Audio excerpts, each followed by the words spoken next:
Malamig na gabi mga kamadam. Dito tayo ngayon sa labas ng aking tindahan at maulan ngayon. Ayun oh. Nakikita nyo ba yan? Basa. Ayan, kaya walang gaanong bumibili. Pa isa-isa lang.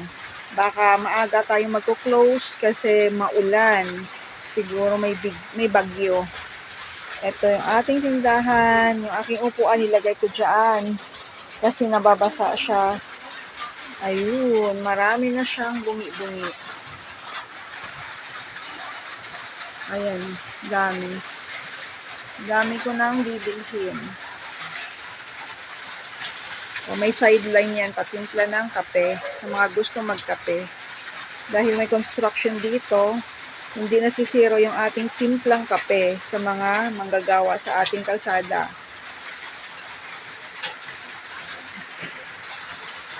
Ayun. Buhay pa yung aking solar. Ayan siya. Ayan, kahit may nakalagay na bawal utang, hindi pa rin natin maiwasan ang umuutang dahil siguro hindi nila naintindihan yung nakasulat dyan sa ating harapan. Kaya nga nakaharap yan para mabasa nila, kaso mukhang walang pang-intindi yata yung mga nangungutang sa akin. Kaya carry lang yan. Ayan yung aking mga tendera sa loob.